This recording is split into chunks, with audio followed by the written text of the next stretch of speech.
여러분 안녕하세요. 오늘도 또 한마디 하고 지나가야죠. 오늘도 좀 짧게 말씀을 드리고 이제 지나가 볼까 합니다. 이게 어떻게 보면 너무 당연한 소리 같기도 한데 오늘의 제목을 먼저 말씀드리면요. 오늘 제가 말씀드릴 주제는 뭐냐면 학벌, 경력 하나도 없어도 학벌, 경력 하나도 없는데도 불구하고 학원인으로 성공하는 사람이 있다. 학원해서 성공하는 사람이 있다. 그들의 공통점 두 개를 말씀드리겠습니다. 너무 뭐 간단한 것 같기는 하지만 단순한 것 같기는 한데 아무튼 여태까지 제가 학원업에 종사하면서 학벌 없어, 경력도 없어, 두 가지 다 없는데도 불구하고 학원업에 뛰어들어서 대단히 좋은 성과를 내는 사람들을 보았습니다. 그들의 공통점은 두 가지였어요. 하나, 자식이 똑똑하다. 자식이 똑똑한 부모. 하나는 자식이 똑똑한 부모. 요즘 자식을 안 낳잖아요. 왜냐하면 자식 하나 낳아가지고 막 열심히 계산을 해봤더니 자식을 하나 낳아가지고 결혼시킬 때까지 내가 자식을 위해 쓰는 비용이 뭐 6억인가 뭐 5억인가 6억인가 이렇게 된다면서요. 그래서 요즘에 나는 그럴 돈으로 내 자신한테 쏟아붓겠다 뭐 이런 사람들도 있고, 그 정도 돈은 나는 평생 가야 못 벌 것 같은데 힘들다, 자식 낳기 힘들다 뭐 이런 식으로 말하는 사람들이 있는데, 또 이거를 다른 관점에서 보는 사람들이 있어요. 그 주원규라고 옛날에 신사임당이라는 으로 유명한 사람, 그 사람 이제 원래 이름이 주언규 씨인데 요즘 이제 본인의 유튜브 채널을 팔아서 엄청 거의 뭐 30만 또 이렇게 되고 있죠. 근데 저는 이제 그 사람이 말하는 스타일을 좋아해가지고 그 사람 거를 자주 보는데, 그 사람이 뭐라고 하냐면 잘난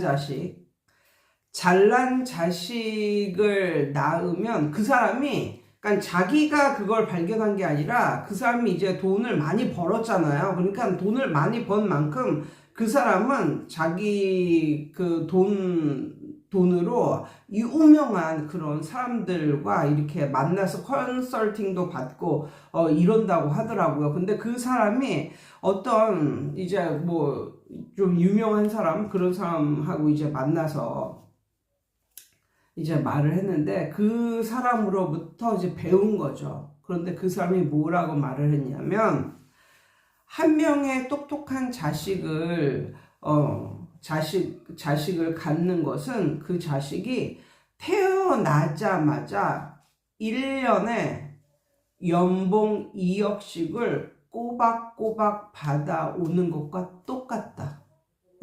연봉 2억씩을 받아서 부모에게 주거나, 아무튼 본인이 뭐 연봉 2억씩을 받거나, 근데 뭐 자식이 연봉 2억을 어떻게 받아? 그럼 그건 다 부모가 되는 거겠지. 아무튼 똑똑한 자식을 낳아놓으면 그 자식이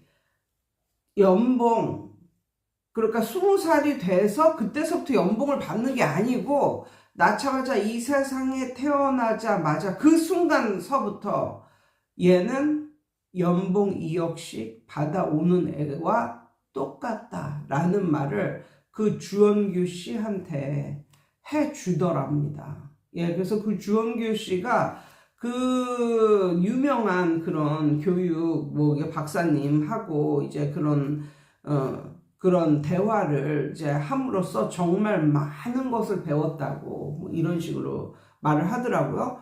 근데 정말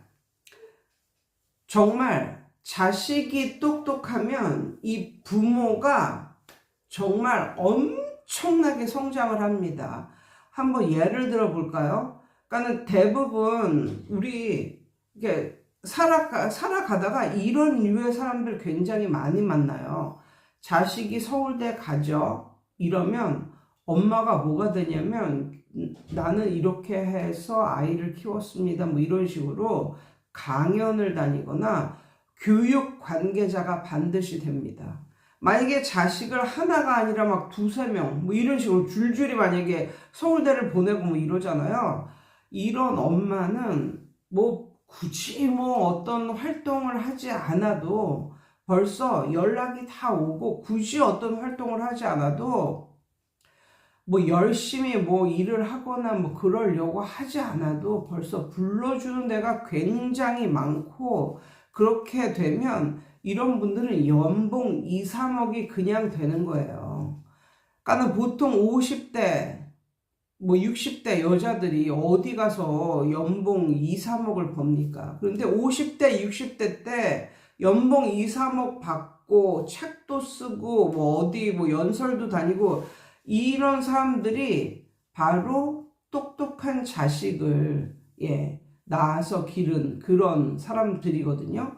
그러니까 우리 주위에 이런 사람들 많이 봤을 거예요. 나는 우리 애 가르치려고 엄마표 영어 이거 하다가 얘가 너무 학교에서 똑똑한 애인 거지. 그러니까 주위에서 이제 얘는 뭐로 공부해요? 뭐 이렇게 하는데 알고 봤더니 아무 데도 다니는 데가 없어. 그냥 얘는 엄마표 영어를 했을 뿐이야. 그럼 어떻게 되는가? 주위에서 그러면 누구누구 엄마 그렇게 해서 애 저렇게 공부 잘하게 만들었으면 공부방 좀 차려서 우리도 좀 덕 좀 보자고 공부방 좀 차려달라고 이래가지고 공부방 해서 이렇게 하면 뭐 이제 주위에서 이제 소문이 나고 뭐 이러잖아요. 그러면 연봉 1억은 그냥 껌처럼 버는 거야, 이 엄마는. 단지 본인은 자기 자식을 위해서 그냥 열심히 어떻게 하면은 얘를 잘 가르칠 수 있을까. 그래서 얘를 좀 이렇게 케어를 했을 뿐인데 자식이 잘나면 걔는 그냥 자식이 그냥 똑똑해서 그냥 그렇게 했을 뿐인데 그 부모가 올라간다니까요. 부모가. 그래서 그런 식으로 해서 부모가 잘 되는 케이스가 굉장히 많습니다. 또 제가 아는 어떤 한 케이스는 자식이 잘난 거야, 자식이. 남매인데 둘 다 공부를 잘하고 막 그래. 한 가지 아쉬운 거는 둘 다 키가 작아. 남자애도 그렇고 여자애도 그렇고. 둘 다 키는 작은데 아무튼 공부를 너무나 잘해. 그런데 그 엄마가 애들 좀 어느 정도 키워놓고 뭘 시작했냐면 국어 논술. 한울인가? 맞죠? 예. 한울이 국어 논술을 시작합니다. 그냥 그것도 집에서 그냥 시작을 한 거예요. 그런데 남자애도 그렇고 여자애도 그렇고 남매가 공부를 다 잘하니까 얘네 친구들이 다 몰려가가지고 거기에서 이제 국어 논술을 이제 배우는 거예요.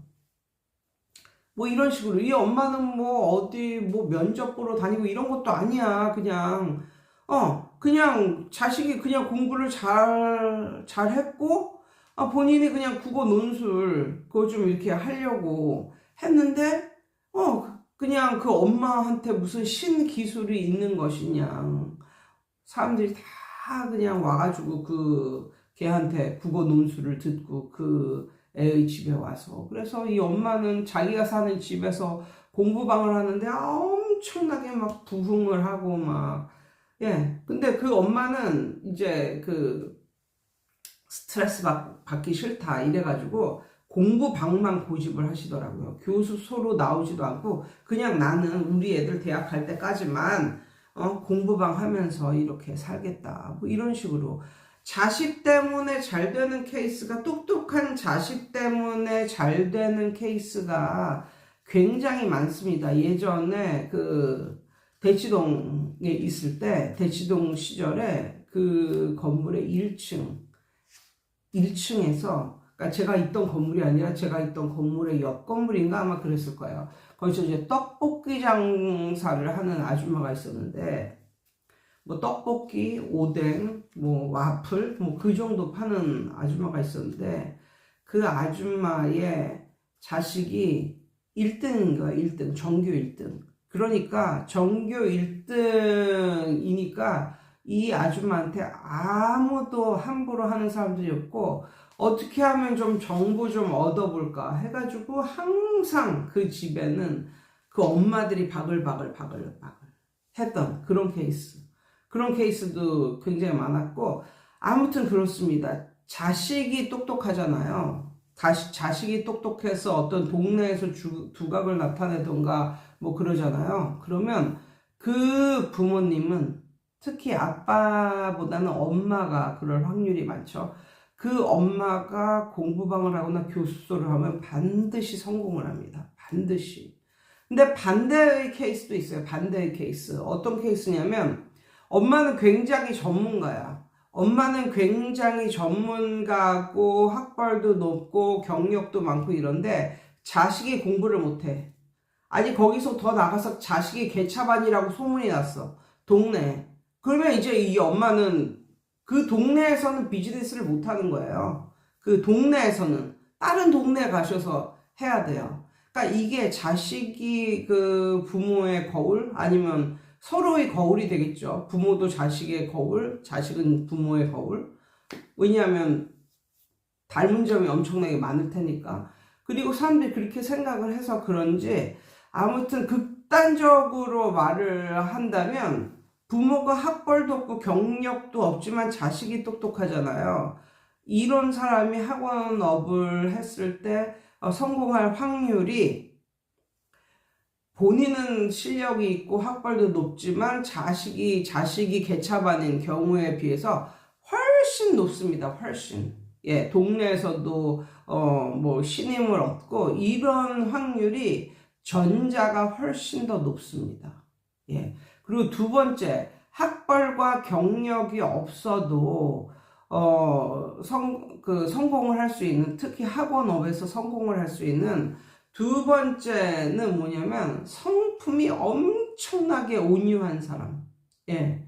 아주 성격이 너무너무 좋은 사람이 있어요. 물론 이런 사람이 약간 좀 어려운 이런 쪽으로 간다고 하면 이게 힘들겠지만, 만약에 본인이 생각할 때 나는 정말 성격이 너무나 좋다. 성격이 너무나 좋고 아무하고나 다 융화할 수 있고 참을성도 많고 성격이 너무 좋다 할 때는 뭘 하시냐면요. 요즘에 초등학교도 이제 뭐라 그럴까, 더 국한되어지는 뭐 이런 느낌이랄까. 그래서 초등학교 하면 1학년부터 6학년이 아니라 어떤 류의 학원들이 굉장히 많냐면, 뭐 아소비 같은, 아소비라고 들어보셨어요? 아무튼 그런 류. 그러니까는 뭐 6살부터 9살까지 뭐 요런 류의 학원이 굉장히 많습니다. 예, 그런 류의 학원. 그러니까 예전에는 초등학교 전문 뭐 이랬잖아요. 초등학교 전문이면 초등학교 1학년서부터 뭐 6학년까지. 근데 얘네도 나이 차이가 이제 크단 말이야. 근데 그게 아니라 뭐 한 6, 7살서부터 뭐 9살까지 뭐 이런 식으로 저학년만 받는다. 뭐 이런 식의 그런 학원도 굉장히 많거든요. 예. 그런 류. 예, 그런 류의 학원을 하시면 성공을 할 수 있으실 거예요. 예, 그래가지고 아는 분도 이제 뭐 6살서부터 9살? 뭐 이런 학생들 중심으로 수학학원을 이제 공부방으로 이제 시작하려고 하시는 분들이 있는데 다 가르쳐 준대요. 예. 다 어떻게 가르치는지, 애들을 다 어떻게 가르치는지 한 석 달 동안 하루 한 뭐 4, 5시간씩 스파르타식으로 막 강의를 해 준답니다. 물론 돈을 받고 해주는 강의인데, 그렇게 석 달을 준비를 시키잖아요. 그러면 다 잘 가르친대요. 그러니까는 나이가 6살부터 9살까지 수학을 가르치는 건데, 요 수학 가르치는 요령이라든지 이런 거를 아주 스파르타식으로 하루에 4, 5시간씩 석 달 동안 가르쳐 준답니다. 그러면 자기의 전공이 뭐든지 상관없이 그거를 배우면 아이들을 가르칠 수 있다는 거예요. 제가 그 분한테 물어봤거든요. 수학을 전공하셨냐고, 대학교 다닐 때. 그랬더니 자기는 예체능 쪽을 나와서 수학과는 아주 거리가 먼 사람이라고. 그런데도 거기서 그렇게 가르침을 받으니까 이제 다 할 수가 있는 거예요. 그래가지고 요즘에는 그런 류의 공부방이나 뭐 학원도 굉장히 많기 때문에 만약에 본인의 성격이 정말 온유하고 정말 유하고 사람들하고도 융화도 잘하고 뭐 거의 뭐 삐지거나 뭐 그런 것도 없이 여태까지 다른 건 몰라도 실력 있다 뭐 이런 소리는 못 들어도 너 성격이 정말 좋구나 뭐 이런 말은 굉장히 많이 들었다 싶은 사람들은 학원업에 한번 도전을 해 보십시오. 작게 공부방서부터 시작을 해서 그러니까 이게 공부방이 돈을 적게 벌고 학원이 돈을 많이 버는 것도 아니에요, 사실. 가장 뱃속 편하고 돈도 많이 버는 건 공부방일지도 몰라요. 아무튼 그래서 오늘은 요런 주제에 대해서 말씀을 드려봤습니다.